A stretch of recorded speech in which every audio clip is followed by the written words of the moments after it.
लोकांना ऐकायला झालं पाहिजे. ध्यान देऊन ऐका बुवा श्रीधर मुनगेकर सांगतो यांचे सुसरावे भारूड.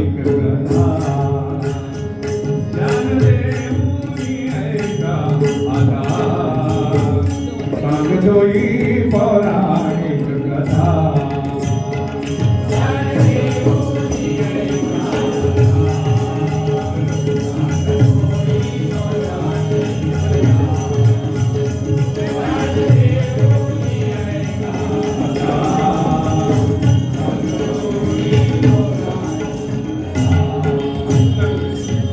एक सत्वशील एक तपस्विनी दोन्ही होत्या या बहिणी.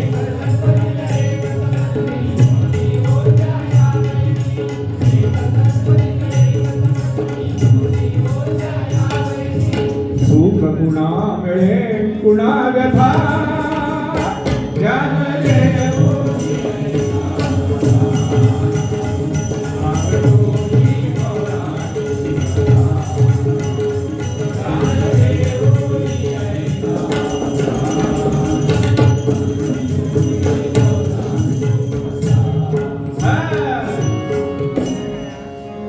महातपस्वी काशी राजा याला दोन सुंदर अशा कन्या होत्या. मोठी कन्या शांडिल्य ही उपवर झाल्याबरोबर राजाने एक सुंदरसा एका ब्राह्मणाबरोबर तिचा विवाह करून दिला. आणि छोटी कन्या सुमती हिला कुणीच पती मिळाला नाही.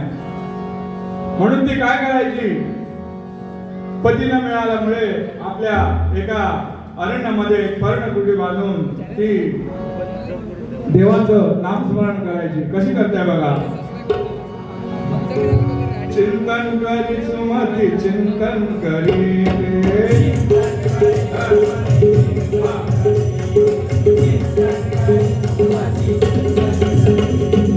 भक्ती भावाने हरि नाम स्मरी.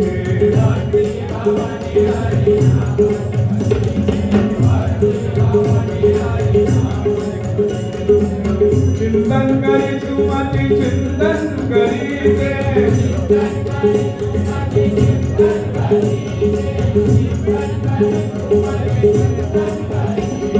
भक्ति भावानी हरि नाम स्मरी. जय श्री राम जय श्री राम जय श्री राम जय श्री राम जय श्री राम जय श्री राम जय श्री राम जय श्री राम.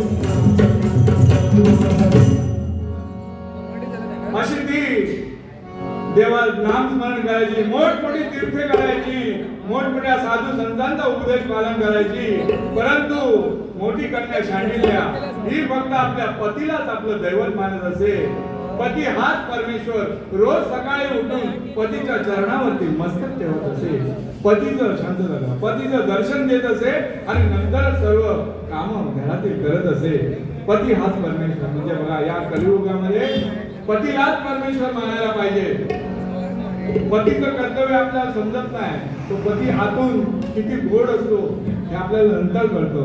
पती हाच परमेश्वर हे ती मानत होती. कशी बघा. शांडिल्या सेवा करीते शांडिल्या सेवा करीते दैवत पतीला मारी पती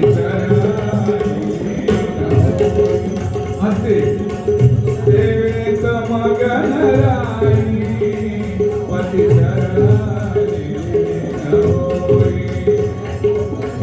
सेवेत मगन राई पती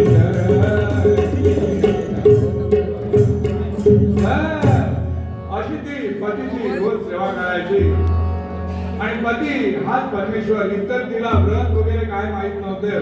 परंतु तिची बहीण दुसरी सुमती ही लग्न न झाल्यामुळे तिला वाटायचं की माझी पतिव्रतेपेक्षा म्हणजे स्त्रीचं विवाह झाल्यापेक्षा मी अवयव असल्यामुळे माझी योग्यता अधिक आहे असं तिला गर्व झाला होता. ती काय म्हणते, अविवाहित अशी बघा राहून योग्यता माझी देईन मी दान.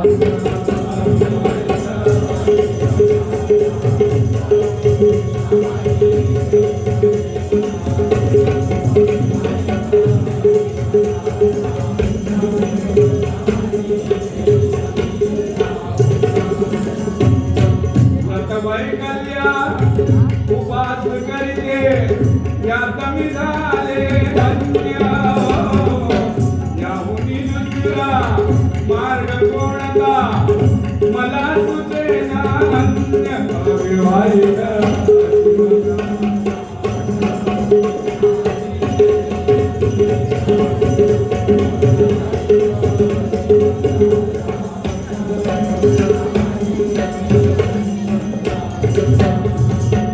असा दोन्ही बहिणींचा उपक्रम चालू असता काय होतं त्या राज्याला एके दिवशी महाभयंकर अशी आग लागते.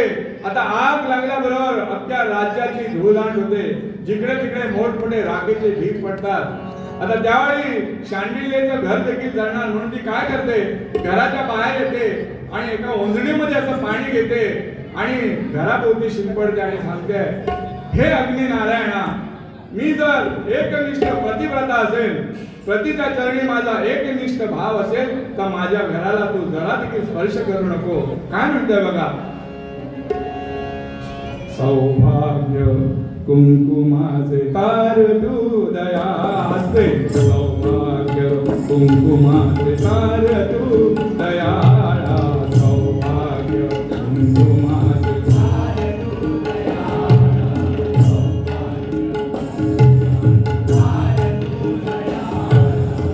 सौभाग्य कुंकुमाचे तार तू दयाळा सौभाग्य कुंकुमाचे तार तू दयाळा सौभाग्य तार तू दयाळा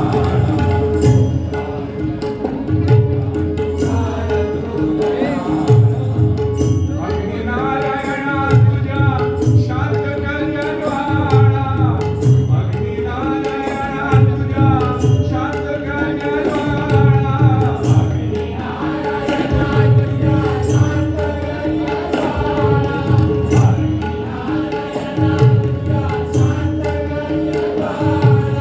शांत कल्याणवाणा सौभाग्य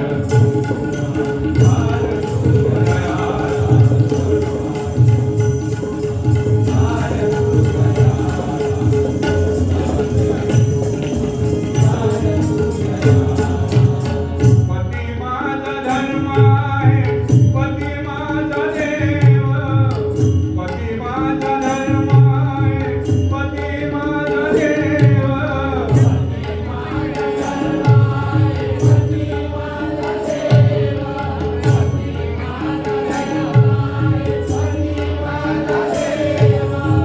तोडू नको अंतरीचा मायेचा जिव्हाळा तोडू नको अंतरीचा मायेचा जिव्हाळा सौभाग्य कुंकुमाचे तार तू दयाळा.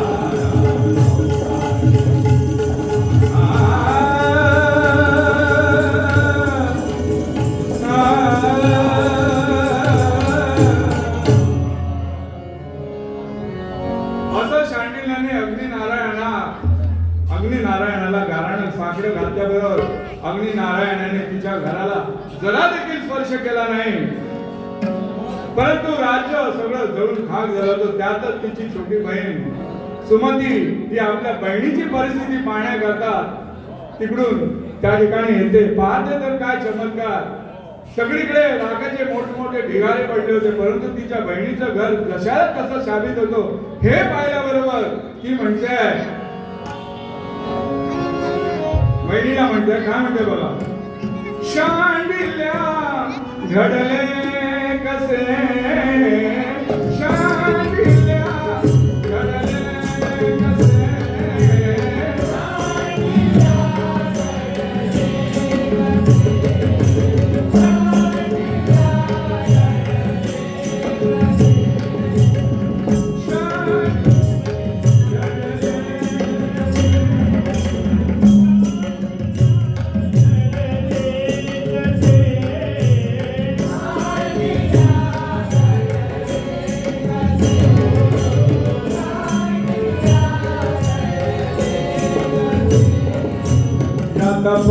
तपस्विनीचे घर जळाले तपस्विनीचे घर जळाले तुझे कसे ग राहिले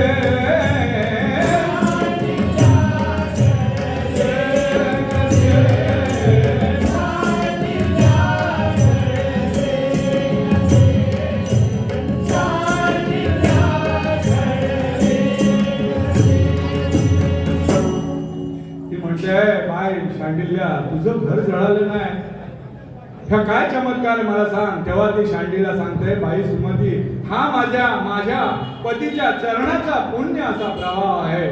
हे ऐकल्यावर सुमती म्हणाली बाई शांडिल्या पती चरणाचा महिमा मला मुळीच कळला नाही. मी अभागी म्हणून पतीला अंतरली आणि व्यर्थ तपसाधनेच्या मागे लागून जिकडे तिकडे फिरत राहिली आणि आता पतीची सेवा करेन म्हटलं तर माझं वय देखील राहिलं नाही म्हणून ती रडू लागली. तेव्हा शांडिल्या तिला म्हणते काय म्हणते विसरले हे मंदिर मी. सौभाग्याचं एक मंदिर असतं ती विसरले म्हणते मी. काय म्हणते विसरले हे मंदिर मी विसरले हे मंदिर मी मंदिर मी विसरले हे मंदिर मी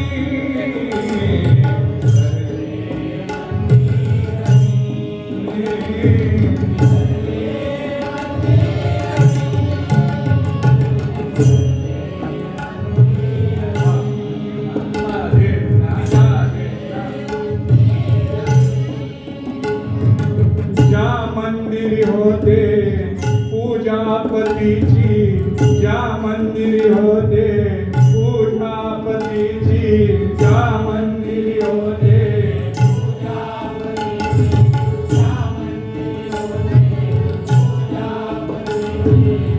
ज्या मंदिरी होते पूजापतीची त्याला दिला अंतरणी विसरले मंदिर मी विसरले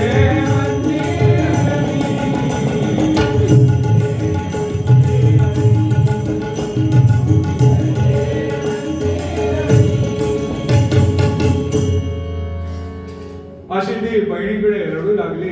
तेव्हा बहीण म्हणाली शांडिल्या मोठी बहीण म्हणाली की सुमन तू काही घाबरू नकोस.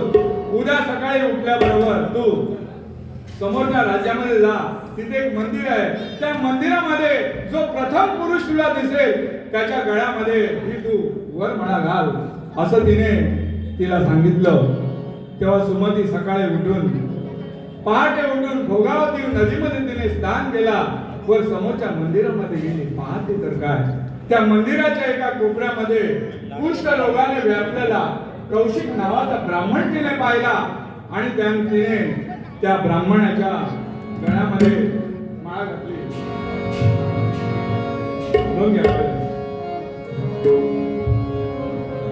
प्रातःकाली स्नान करून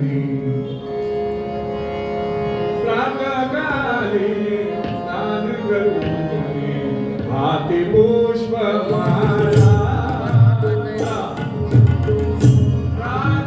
प्रातःकाली स्नान करून हाती पुष्पमाला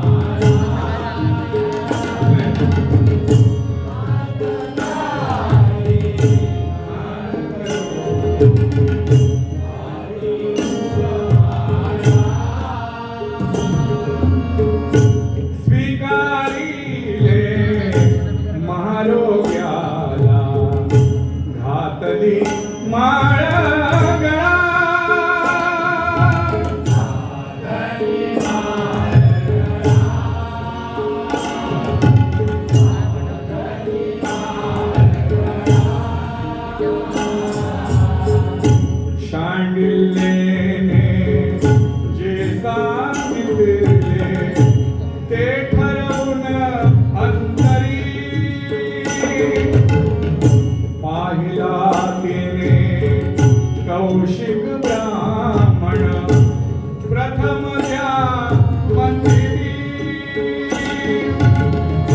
पतिसेवेत लीन झाली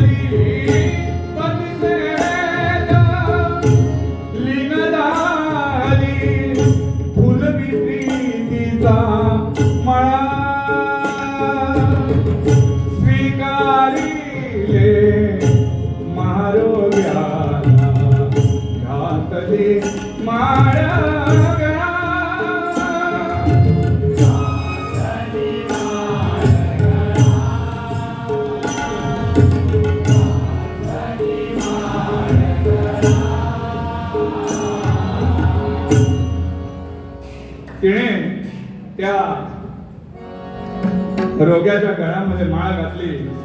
त्याबरोबर तो ब्राह्मण म्हणतोय, हे स्त्री, मी एक दुर्दैवी ब्राह्मण आहे आणि मी महारोगाने व्यापलेलो आहे. माझ्या गळ्यामध्ये माळ घालून तुझा काय फायदा होणार? तेव्हा ती म्हणते, तिला जरा त्याच्यामध्ये थोडस कसं तरी वाटलं, परंतु तिला आपल्या बहिणीवरती विश्वास होता.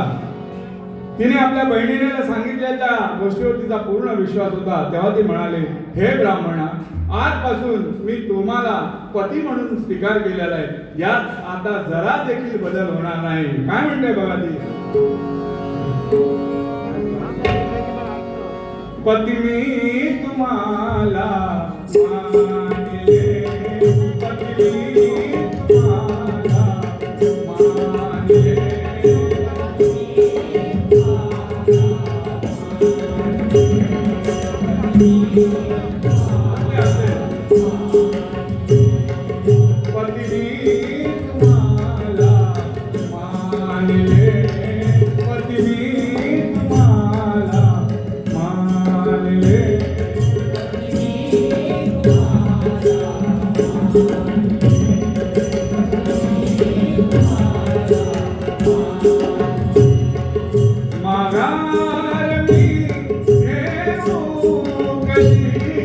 घेऊ कशी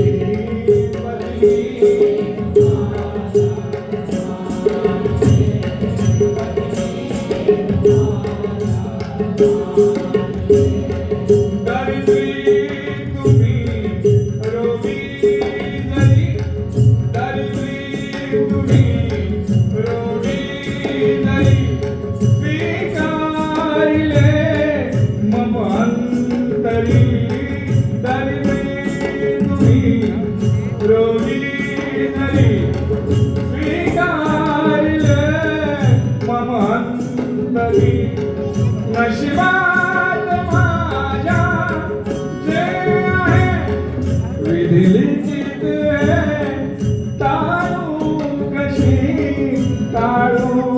कशी पत्नी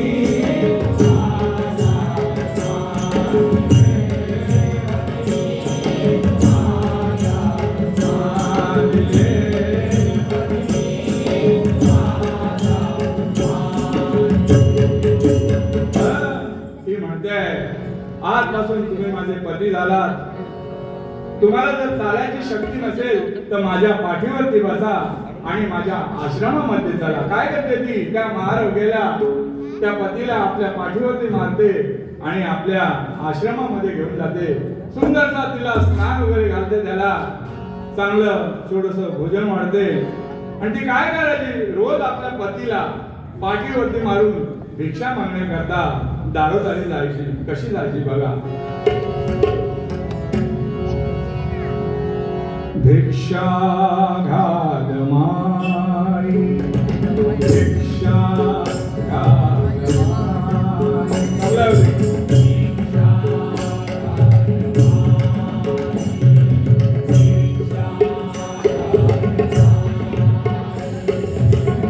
पाठी वरती घेऊन पतीला भिक्षा मागत राही.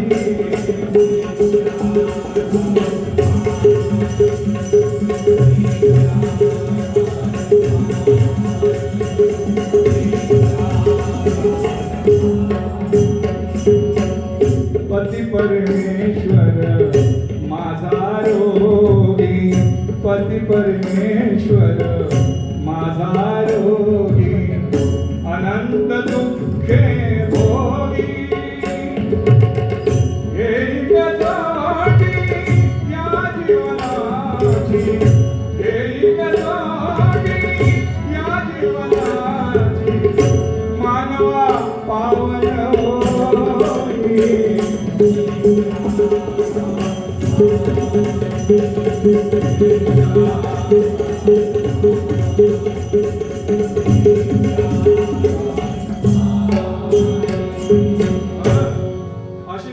पतीला भिक्षा मागून घेऊन यायची.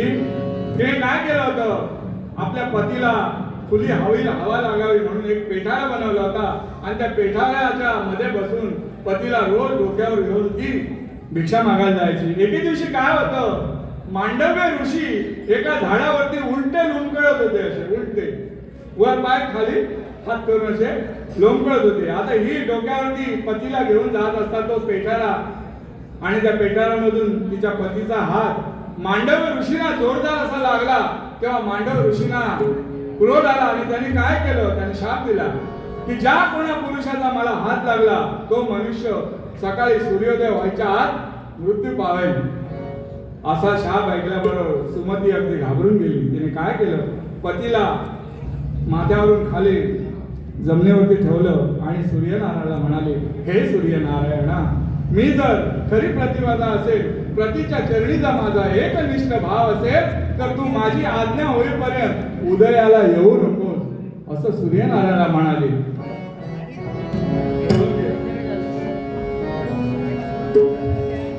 सूर्यनारायणा उगवू नको म्हणा, सूर्यनारायण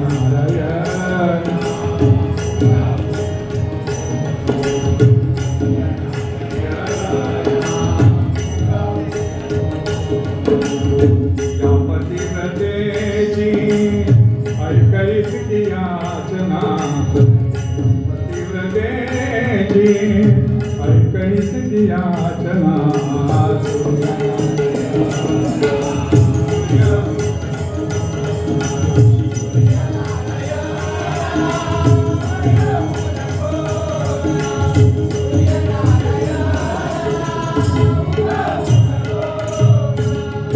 मांडव्य ऋषींचा जीव घेण्या शाप, मांडव ऋषींचा जीव घेण्या शाप, वाचवी पतीला करीते मी याचना. सूर्यनारायण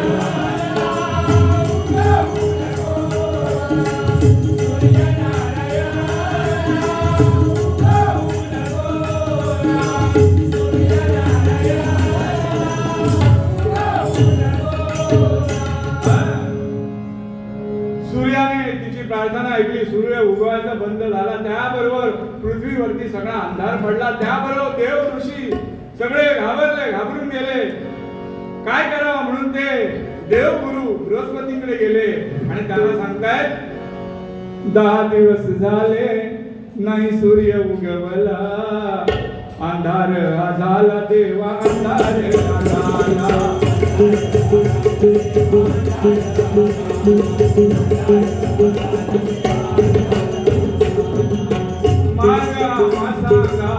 बृहस्पती देवा, पृथ्वीवरचा अंधार जाणार देवा.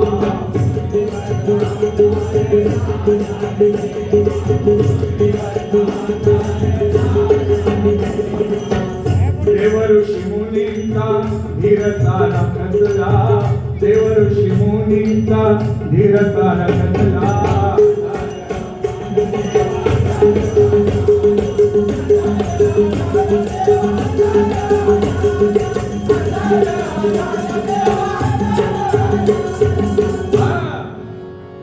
तेव्हा देवगुरु बृहस्पती म्हणाले, हा सर्व त्या मांडव्य ऋषींच्या शापाचा चमत्कार आहे. त्याने शाप दिल्यामुळे सूर्य उदयास येत नाहीये. तेव्हा आपण सगळे जाऊन त्या सती सुमतीची आपण समजूत काढूया. आता सती सुमतीची समजूत काढायची म्हणजे तशीच कोणतरी वैशिष्ट्य अशी सती पाहिजे.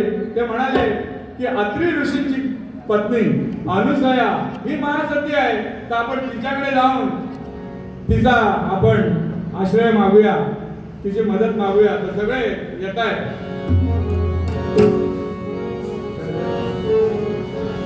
चला चला रे सगळे जाऊ, चला चला रे सगळे जाऊ.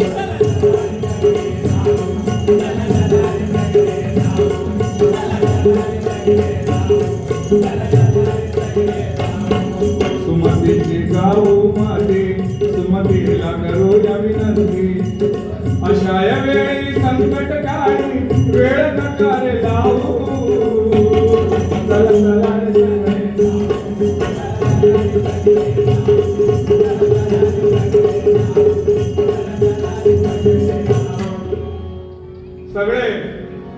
अनुसयेकडे येतात.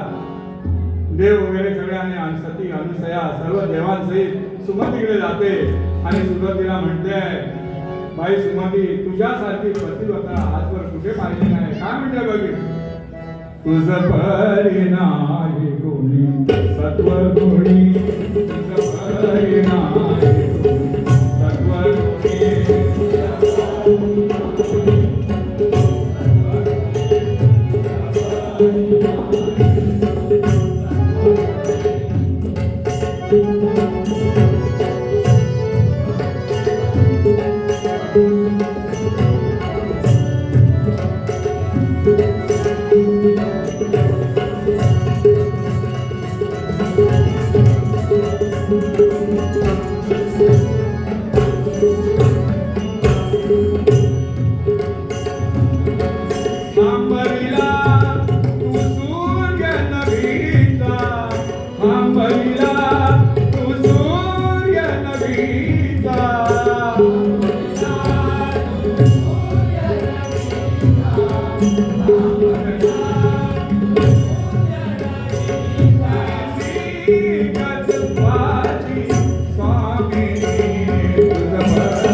अनुसया म्हणाली की सुमती, तुझ्यामुळे सूर्य उगवायचा थांबलेला आहे आणि पृथ्वीवरती अंधार पडलेला आहे. तेव्हा तू सूर्याला विनंती करून सूर्याला उगवायला सांग. तेव्हा ती म्हणते की माझे तू साक्षात जगत जननी आहेस, तुझी आज्ञा मला वंद्य आहे. परंतु मी सूर्याला उगवायला सांगितल्यावर मी माझ्या सौभाग्याला मुकेन, त्याचं काय. तेव्हा सती अनुसया म्हणाली, बाई सुमती, तुझ्या पतीला, तुझा पती जिवंत झाला, सूर्य जर उगारला तर तुझा पती मृत्यू पावेल. परंतु त्याची तू काही चिंता करू नकोस. तुझा पती मृत्यू पावल्यानंतर मी माझ्या सामर्थ्याने त्याला जिवंत करेन आणि त्याच्या अंगावरील कुष्ठ रोग देखील मी घालून टाकेन. असं सती सुमतीला वचन दिलं अनुसयेने. तेव्हा तिने सूर्याला उगवायची आज्ञा केली. कशी बघा, सुमतीने सूर्यदेवा उगवायची आज्ञा केली.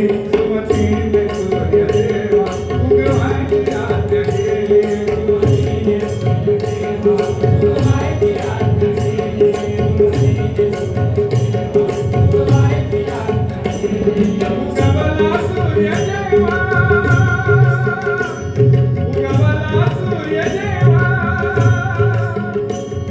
उजळून पृथ्वी गेली. सुमतीने सूर्यदेवा उगवायची आज्ञा केली. उगवायची आज्ञा केली.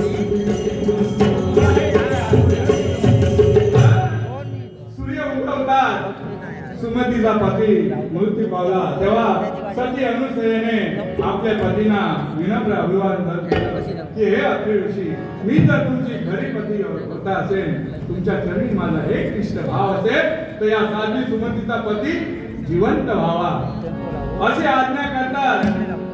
सती सुमतीचा पती जिवंत झाला.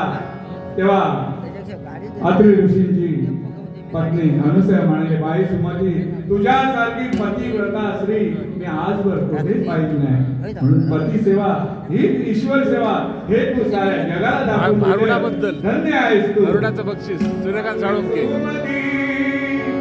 पती सेवा ईश्वर सेवा भक्ती दाविली. धन्य सुमती, पती सेवा ईश्वर सेवा भक्ती दाविली. धन्य सुमती, पती सेवा ईश्वर नाव सेवा लिहून ठेवा.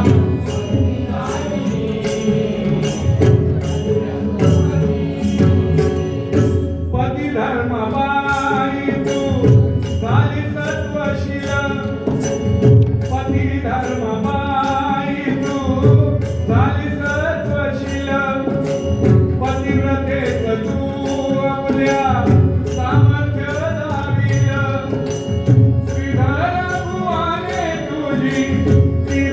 कशी गायली